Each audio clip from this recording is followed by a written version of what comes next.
Hello everyone, শিল্পার লাইফস্টাইলের নতুন একটি ব্লগে সকলকে স্বাগত। কেমন আছো তোমরা সবাই?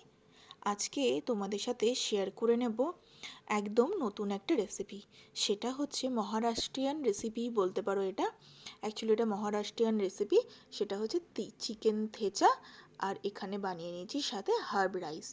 চলো তাহলে ঝটপট হচ্ছে রেসিপিটা তোমাদের দেখিয়ে নিই। হ্যাঁ, স্কিপ করো না, কিন্তু স্কিপ করলে কিন্তু রেসিপিটা একদম মিস করে যাবে। চলো শুরু করা যাক তাহলে আজকের রেসিপি। আমি কিন্তু কড়াইতে দিয়ে নিয়েছি কয়েকটা কাঁচা লঙ্কা, কয়েকটা হচ্ছে রসুন আর একটু আদা। শুকনো কড়াইতে কয়েক মিনিট হালকা ভেজে নিয়ে নামিয়ে নিয়েছি, তেল ছাড়া এটা কিন্তু। যেহেতু এটা থেতো হবে তাই এর নাম হচ্ছে থেচা।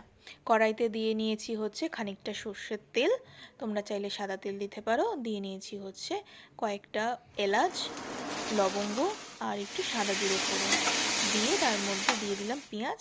পেঁয়াজ দেওয়ার মিনিট দুয়েকের মধ্যেই কিন্তু দিয়ে দিয়েছি চিকেনটা দিয়ে কিন্তু ভালো মতো নাড়িয়ে 2 মিনিট ঢেকে রেখেছিলাম।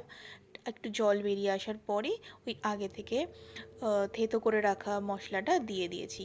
এবার দিয়ে দিয়েছি একদম অল্প পরিমাণ একটু হলুদ। এবার দিয়ে দেবো হচ্ছে ফ্যাটানো টক দইটা কিন্তু এখানে মাস্ট। মিনিট মতো ঢেকে রান্না করলেই কিন্তু রেডি হয়ে যাবে থেচা। চলো এবার হচ্ছে হার্ব রাইসটা বানিয়ে নিই। ওর জন্য নিয়ে নিয়েছিলাম কিন্তু 3টে পেঁয়াজ, কিছুটা রসুন আর একটা ক্যাপসিকাম। এখানে 3খানা ডিম খুব ভালো করে ভেজে নিয়েছি। ভাজার পর কড়াইতে আবার তেল দিয়ে সাথে দিয়ে দিলাম অল্প একটু বাটার, দিয়ে দিলাম রসুন কুচি, দিয়ে দিলাম আদা কুচি, দিয়ে দিলাম হচ্ছে এবার পেঁয়াজটা হালকা ভাজার পরে দিয়ে দেবো হচ্ছে ক্যাপসিকাম দিয়ে খানিকক্ষণ ভেজে দিয়ে দেবো হচ্ছে গোলমরিচ।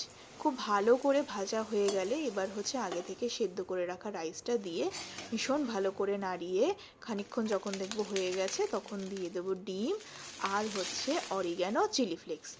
তারপর খানিকক্ষণ আরও নাড়িয়ে নিয়ে নেব হচ্ছে একদম ফ্রেশ হচ্ছে ধনেপাতা আর সাথে কয়েকটা চেরা কাঁচা লঙ্কা। ভীষণ ইজি না বানানো বলো? এটা কিন্তু যখন হাতে একদম সময় কম, ভালো কিছু একটা খেতে ইচ্ছা করছে, তখন কিন্তু এটা বানিয়ে নিতেই পারো। চলো আজকের মতো টাটা, প্রত্যেকে ভালো থেকো। আমার চ্যানেলটাকে সাবস্ক্রাইব করতে কিন্তু ভুলো না। সবাই লাইক, কমেন্ট, শেয়ার অবশ্যই করে দিও। চলো টাটা।